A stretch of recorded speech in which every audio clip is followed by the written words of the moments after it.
Alrighty, it is Wednesday, July 3rd. Good to see you guys in the chat. Thanks for joining me. It's the day before 4th of July, an American holiday, so I'll be taking tomorrow off, especially with the way the markets are looking. But hopefully you guys can hear me okay. Let me know how the volume is in the chat. But man, what I was thinking is like, man, these charts look so shitty, bro. If somehow magically Bitcoin pulls something out of its ass and we do come back, it's like what doesn't kill you makes you stronger, you know what I'm saying? So I was just thinking of like, man, Bitcoin might be going through its rocky moment, you know, having its rocky moment. And these are rocky times, bro. I mean, you look at the charts. July not necessarily starting off on a good note. No siree. In fact, it's just been all red candles. It's just been completely trash, bearish. The monthly chart looking like it's losing hope. The 2-week chart has lost hope. We've lost hope from a 2-week standpoint, losing the 60 line.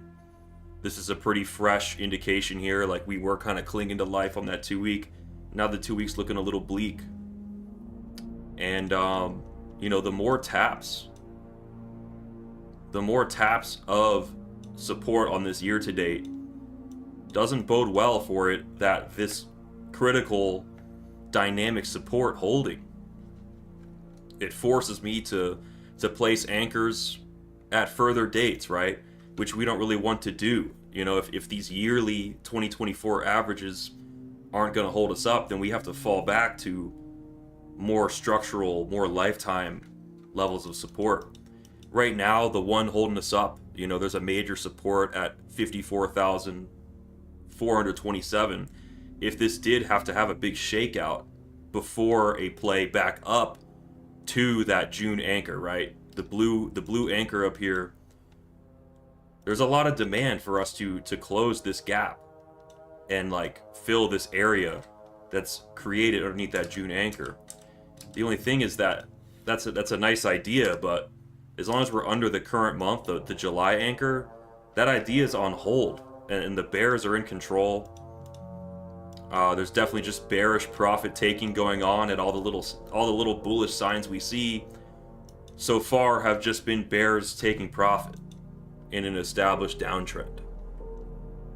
So you know, zooming out, if like we've pretty much lost the year to date, you know, and then we see a big sharp wick down, and it's like, yes, this does look actually a little nice, you know what I mean? You see the blue waves on like the 1 hour, they're now over the -60 line. You see this kind of uptrend in the blue wave. Looks like it could maybe make a play up to that July anchor again, you know. And then if it did go there, if we could get to the July anchor and not dump from there, then you do have the play up to the June anchor. And this play is a play I'm looking to hit really hard. But for the time being, I'm sitting back and I'm watching the price action, not thinking about longing, knife catch longing down here. I would much rather buy some strength. You know what I'm saying? So I mean, there might be some more critical VWAP supports in here that I'm missing. You know, perhaps if we go to like, I guess, December of last year, we could put one on like December of last year. Put one on December 1st, and I guess that, I mean, this is a nice one. Look, this caught the first dump perfectly, and we're just tapping it again here. But whenever you start having to pull random supports out your ass, it's like that alone is an indication that things are getting weird, you know? So the reason why I have this 54.4K level highlighted is like, this is a VWAP that caught the ETF dump. This is the Q4 of 2023 VWAP placed on the 1st of October last year. And it held us up during the ETF dump, so it may very well hold us up if there is some sort of capitulation, shakeout, whatever you want to call it. But if we did, you know, get a bounce up there and we somehow were to reclaim, if we were to like, just like something crazy were to happen and then we were to reclaim up above the year to date, that's like some really good strength. And so that like kind of inspired me to name the stream like what doesn't kill you makes you stronger. Like there's clearly this idea that we've lost the year to date and it looks hopeless, right? Like personally I feel emotionally like it's hopeless for Bitcoin, you know? And that idea is going to pay. It has paid, but it's not going to pay forever. Because there's other plays, there's other things going on. Evil isn't the only force in this universe, you know? And so like, I definitely still believe, like, if we could reclaim our July anchor, there's definitely that major short squeeze play up to the June anchor. But, I don't want to be in any positions because tomorrow's the 4th of July. I might be drinking or something. Yeah, so that's where I'm at with the price, man. It's definitely not something I want to get involved in at this time. Most cryptos, I'm really not looking to get involved in this right now. I did post like a bearish little analysis like in the MC Discord earlier, and then it dumped like $2,000 from that point. So that was cool, but like I didn't enter a short or anything. I was just letting you guys know what I saw. But it's good to see you guys in the chats. Trader Geo, Trench Runner, Anthony T, Peanut, good to see you in. Arc Signal, Shadeweed, Casey. Good to see you guys in. So there was a futures gap. If we go to like the futures chart, there was a gap, and I mean obviously that filled, and there was not a long in there. That was not a long opportunity to long that gap. So it continued down. Now the market's looking even worse.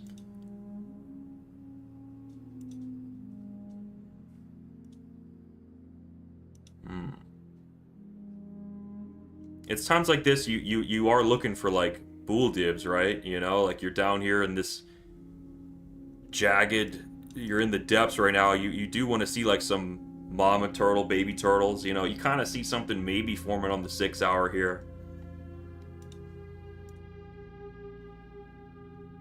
But overall very, very, very bearish environment, bro. Like it's so bearish that I wouldn't be shocked if we came down to like 54 in the 54s real quick and then started shooting up or something crazy like that. Crypto Cookie says knife catching time. Yeah, dude, it's serious knife catching. Like I'm seeing on crypto Twitter a lot of people saying like, oh, I'm longing here. Like yesterday they longed ETH and like it dumped on them. You know what I'm saying? So, dude, it's literally knife catching time. It's literally knife catching time. If you want to long Bitcoin, you know, according to my analysis, you wouldn't really want to be like swing longing Bitcoin unless we came over 61,417. You know, like you want to just flirt with the idea that July is a bullish month, that like the price would have to come over July's VWAP before July has any inclination of being a bullish month.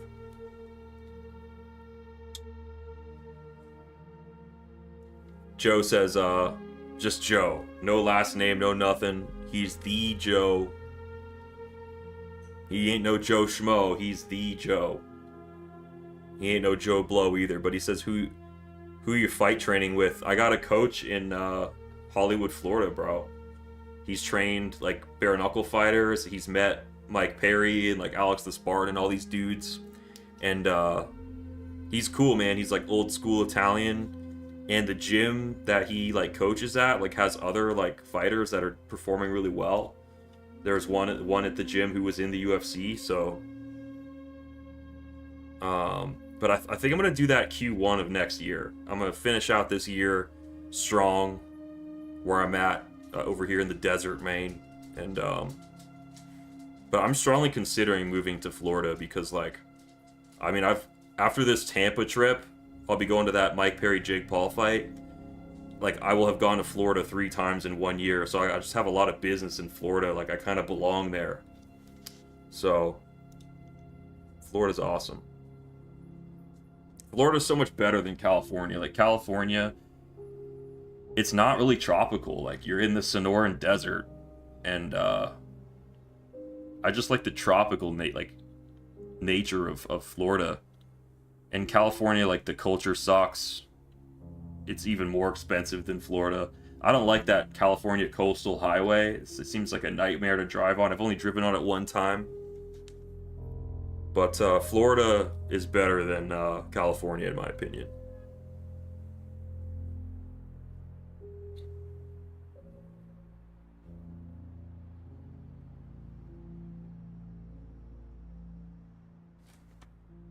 Man. It's crazy how bullish people were back in March, man. Like, especially a lot of influencers and, like, just people saying, like, screw retail, screw the common man, the institutions have our back, we're just gonna go to the moon and we don't need you people, you know, like that hubris and the hubris for how society treated crypto people during the bear market. The crypto people lashed out, and in their arrogance, psychologically, it's like they caused the top, you know, because what sellers see is Titanic above deck celebration, and yet price-wise, we were barely even at rescue level. So it's like, because of the attitudes and the way we were acting, we caused this, man. We couldn't just play it cool, man.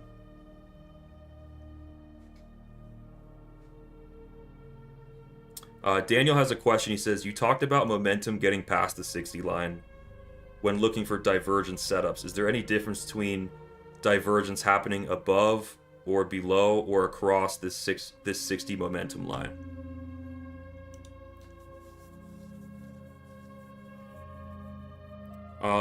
Yes, dude. I would say that if you get, like, this is the mama turtle, baby turtle hypothesis. Like, see how this wave right here is below the 60 line, and then you get waves that are now above the 60 line, like here, these green dots that are now above the 60 line. That's stronger, in my opinion, than, like, maybe like a double bottom or something. Or perhaps even like see how this is like a mama and a baby turtle. Like, this right here is weaker than, like, this overall. I really like to see the waves starting below that 60 level and then working their way up, if that's your question. What was the time frame? I believe it was the daily. Yeah. So on the daily, like, one of the big reasons why I longed this wick right here is because I noticed that on the daily, our momentum was about to cross bullishly over the negative 60 line here. And so this was like a very early leading sign of future bullish action, because it's just an anchor wave. It's not an anchor trigger setup. An anchor trigger setup would be like, this comes up and then you get like another blue wave, and then this is like your anchor trigger, right? But the thing is that this trigger wave, the price could be lower. Like, the price could do this, right? So we come down to this point, and so we've come down in price, but the waves have trended up. You see that? And so see how that's like a stronger long signal? But either way, like, the formation and confirmation of the anchor wave itself, there's a window of opportunity in there to long scalp and, like, make some money. And so I was longing, like, the confirmation of that bullish anchor wave. It was just a little unfortunate that we had to, like, turn down so quickly, like, basically at the poop line, which is the VWAP from the yearly low back on January 24th. I took profit at that line because I was very aware of that line as major resistance. I just wasn't expecting July to start off so bad. I was expecting more healthy, more boring price action. But this is, like, exciting and bearish price action, like further continuation of the dreadful downtrend of June, man. June is just spilling over into July, bro.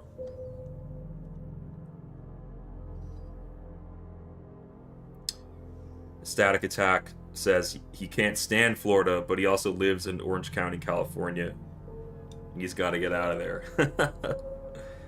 Yeah, I mean, every place has its ups and downs. Trader Geo says, historically, every July has been extremely bullish. That is true. Also, there's like events later on this month that I figured price would run up into, and then like at those crypto events in Nashville, like we would then see dumps from there. So I was expecting like some relief, man. You know, especially with this major untouched June anchor. Like, look how we never touched the June AVWAP after we lost it on June 11th. That's crazy. Like, this is really strong downtrend for us to have not even, like, that's why I was so certain that like this was the play up. Like, I thought we were just kind of gonna have a little tap, and then like that larger correction down where maybe you would cross like the year to date or something. But it's just not playing out like that. And so, you know, VWAPs, what I love about them is they give me this ability to say, like, if the price does this, then I know it will do this, right? But if the price never does that if part of the sentence, then I don't have the justification for a trade. And so, you know, I'm a little bit sidelined, just kind of looking for it to not only settle out, but gain some traction over the July's anchor. It's not like I can really like enter a short at this point, even though I would say that it could get volatile. I mean, it could definitely, something weird could happen. We could go far on lower because we've seen disappointment after disappointment after disappointment. And it's just knife catch after knife catch after knife catch, and the trend is your friend. But I do have the levels where if it pumps up to those levels, I consider us not in knife catch mode anymore, and it becomes a lot more safer to long. And that would be 61,345, the July anchored VWAP.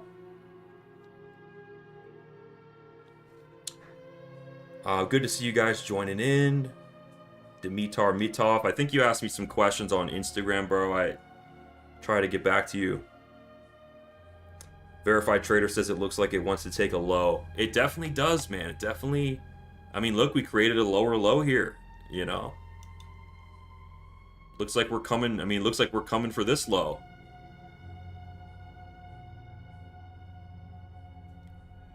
We already kissed the 60s goodbye when we came down here, you know? This was a complacency test.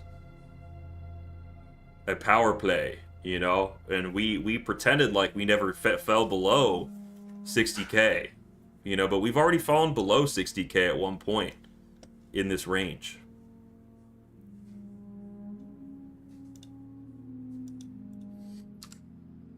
There's also like a heart line or like a middle range of the market that's currently being disrespected. Let me show you. So what it is it's the VWAPs from the all-time high of the year, this orange VWAP placed at the highest point of the year, and then the poop line placed at the lowest point of the year here.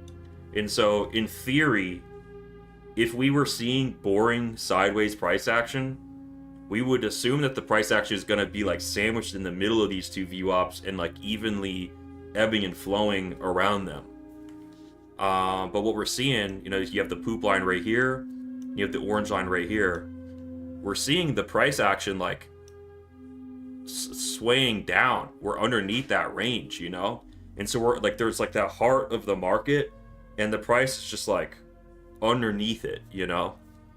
Which is a little bit bearish. Like, I would think that it would be, you know, if this was going to get more boring, imagine a more boring Bitcoin where, like, we were just kind of, like, doing this inside that heart of those VWAPs there.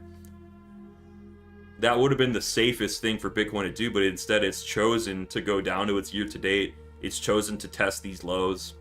And so it makes you think maybe it does want to go down there to, like, the 54s or something.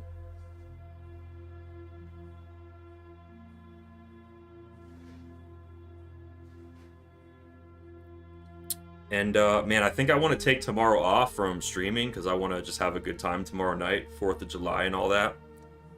But then I'll do, like, a Giga stream on Friday, and we'll see how things look, man. I think, things could get semi-volatile. Like, we could hit those 54s in the next, like, day or two if things continue badly at this rate. Or we could be back up at the July anchor and thinking about a swing long position. A lot can happen in 2 days in this kind of environment. So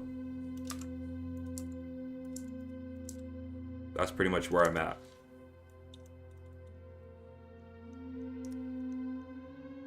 Definitely glad that I exited that 300k long. Like, I was thinking about just reducing it, but man, seeing how this price action has played out and how off my original expectation of price has been, it's just another reminder for me that, like, whenever I'm in a winning position, I gotta tighten that stop loss. Like, I understand that raising a stop loss into the profit heightens your chances of getting stopped out, but like, letting the market kick you out of a trade is a nice thing to do. Like, locking in the profits and letting the market kick you out, it's scary. You know, you're sacrificing a potentially good position, a good entry, I mean.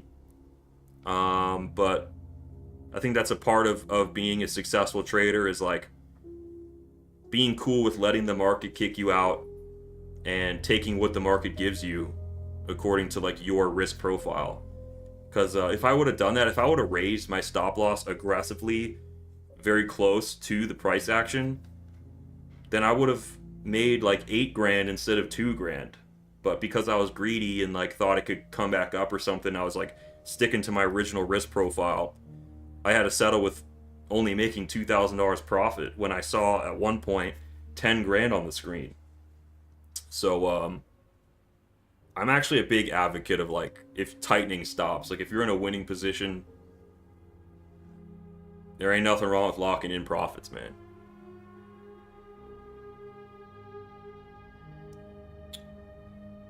Because if I had closed 10k, I would have increased my trading account size by 10%. That would have been an amazing... Just one day I wake up and my trading account is 10% more than it was yesterday. How was I not taking that? How was I not closing that position right then and there and taking that money off the table? Just goes to show you how greedy you can get in these big fatty positions, man. It's crazy, bro. Like, I see 10 grand and all I can think of is 20. The hell is wrong with me, man?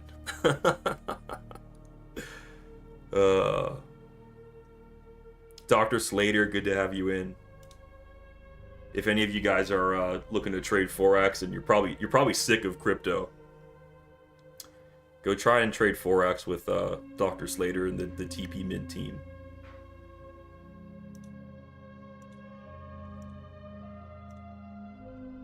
Static Attack says he's done that 100 times. Yeah, man, that's one of those lessons in trading. Jenny Swanson says, we all get greedy taking profits. It's one of the hardest parts of trading. Yeah, it's easy to cling.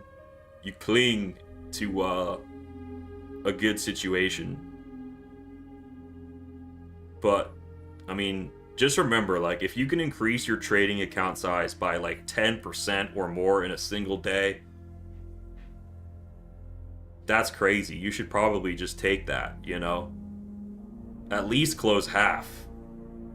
That would have been cool if, like, I closed half, so I took, like, out of the 10 grand I seen on the screen, I could have closed half, paid for my Tampa trip, and then, you know, close the rest out if it went closer to my entry. Like, it doesn't have to be one succinct move.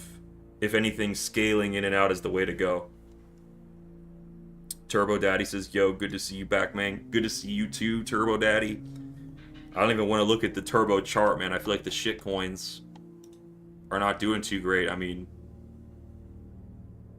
this sad Rocky Balboa meditation that I'm listening to goes really good with this bubbles chart, man. I mean, look what we're dealing with here, folks.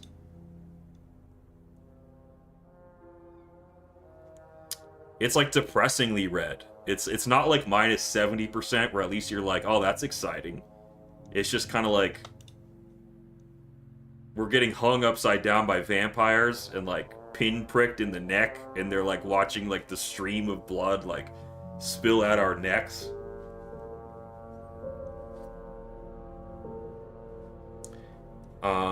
Yeah, that's why I'm really glad I'm on Bybit trading off of like a USDT. These USDT perpetual swaps are awesome because like now this capital that was in like a bunch of, it was just sitting in cryptos, right?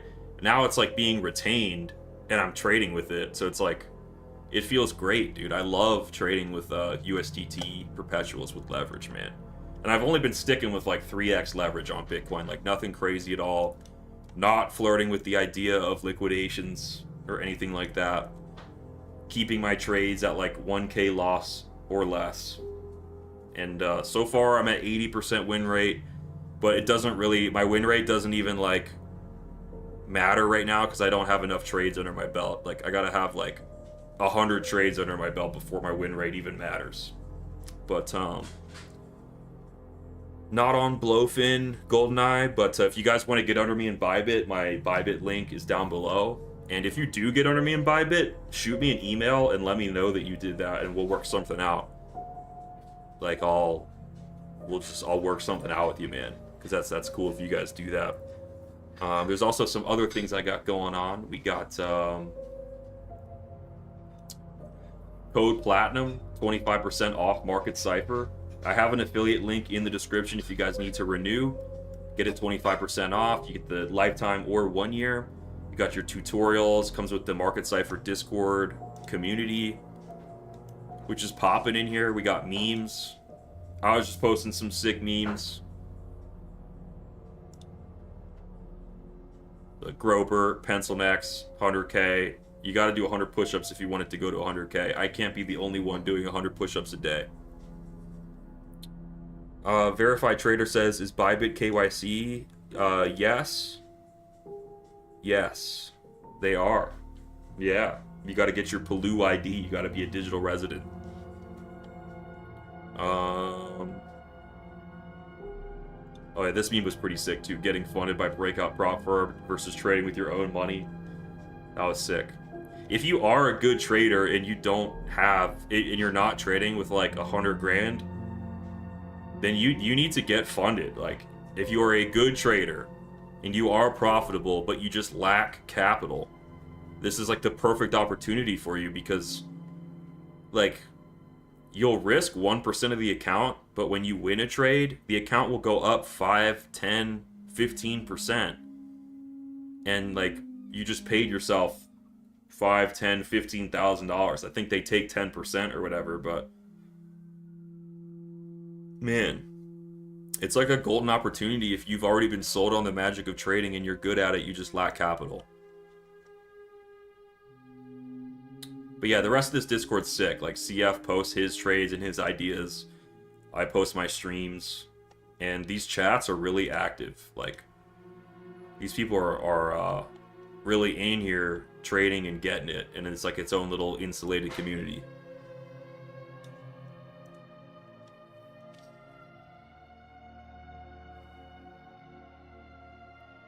Dr. Slater says, for one phase to pass breakout, what percent do we need to make?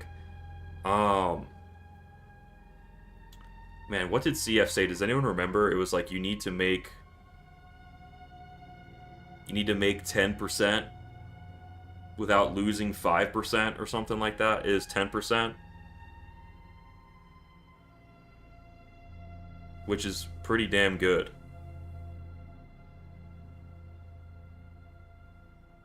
Yeah. But I mean, if you lose, they take your $500 or whatever. But if you're confident in your trading ability and stuff, like, it's like just like starting a fire. It's like you're being like stranded in the wilderness. You're like Survivor Man. You're like that guy who drinks his piss. And like, can you start a fire or not? You know, it's like you're either gonna starve to death and get eaten by bears. Can you make the magic happen or not, man? You know. Static Attack Crypto says, I enjoy Bybit so much more. The charts respect structure. I agree, man. Trading on Bybit is just the cleanest, best experience. Like, You trade on other exchanges, and like there's just tiny, the littlest of features that they don't have that Bybit has, and it pisses me the hell off, man. So I'd like jump through hoops to be able to trade like this, because this is how I like to trade. And yeah, man, I'm with you 100%, man.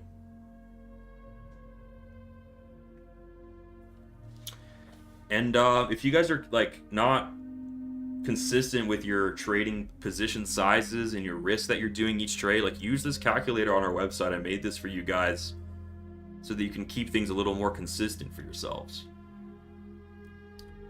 And then also make sure you guys follow my crypto Twitter at FloppingGroper. Sometimes I post market updates without you even needing to be in my VIP. Like I might post things on the Twitter, so definitely catch my posts on there. And then I got an Instagram too, so make sure you follow like CryptoFace's Instagram and then my NickCipher Instagram. And right now I got a shirt. I got this cool Mike Perry shirt going on right now, large and XL only. If you do code platinum, it's $25 off the shirt, and it's a really high quality shirt. Pre-sales going on now, and on the 15th we ship them all out. So got that going along with that Mike Perry sale. So a lot of things going on, man. 25% off site-wide on Market Cipher, and then on the shirt $25 off, all with that code platinum. And that's pretty much where I'm at today, guys. Still bearish, more bearish than I was yesterday, actually. Under the year to date, flirting with the idea of sharp wicking down, man. A total shakeout, a complete enema, a market enema is like what I believe could happen. But just because I don't have any key supports in this like level that we're in, so we're in kind of a dead zone for me personally. We would have to come over the July anchor at 61,340 before I even thought about my play, the leapfrog play up. And if that does happen, man, I'm so excited for that. But yeah, I'll probably hit that shit really hard if it does happen. If not, it's all good, because when you come up with an idea and it's not playing out, it's okay to take a step back. Just watch the markets. Don't participate in them, but like you stay plugged in. You got to keep looking at the charts and not get all bored and all that shit. Oh, Trader Geo says, how many rounds Mike Perry takes Jake out? Man, I think that Mike could go the distance with him, man. Mike likes getting hit in the face, so Mike's gonna like let Jake have a round or two, and then Mike's gonna just like keep putting that pressure on him. And like Mike Perry's good with people that are taller than him. Mike Perry's knocked the teeth out of like overall better fighters, but then when it comes to boxing, like he's just like more of a dog in the ring. Yeah, Mike's a dog. So I think Jake like bit off more than he could chew, man. Like I don't think Tommy Fury could beat Mike Perry, you know? Like I just don't think Jake's ever like fought anybody on Mike Perry's caliber. Mike has like a shoddy history in the UFC, but since we picked him up, he's been on a tear, and he's defeated like complete animals, bro. Like Julian Lane had like 9 bare knuckle fights before he crapped on Julian Lane in bare knuckle, and then he took out like multiple world champions in bare knuckle boxing. And to train for bare knuckle boxing, he's in gloves, like he's just boxing. So I think Jake Paul's gonna get like the shit kicked out of him, but win or lose, man, it's good for Mike. You know, it's good for BKFC. It makes Jake Paul look better because he's not fighting an old man anymore. So this is like a really good fight, I must say. And I'm not even like a Jake Paul hater, dude. I don't hate that kid. If anything, I look at the way he does his branding and his podcast, and just the way he conducts his like everything, and he keeps everything. He's really tightly in control of everything going on in his life, and like I actually got respect for Jake Paul. um, on some level. You know what I'm saying? Some of the things he says is goofy, but so is some of the shit that I've said, man. It's hard doing your thing out here in this world, and like the moment you're like you are yourself, you get hated for it, you know. So it's like people are who they are. I got my tickets already, man. Mike's manager like set me up with tickets, so yeah, man, I'll be sitting in some good seats, man. But yeah, you guys enjoy your 4th of July tomorrow. Be safe, don't drive drunk. If anything, climb up to some rooftop or some mountain and just like watch the fireworks and just have a good time, man. Make it a memorable 4th of July. And like just, yeah, man. But yeah, I'm gonna come back Friday, and hopefully something big has happened. And I'll talk to you guys later. You guys have a good one.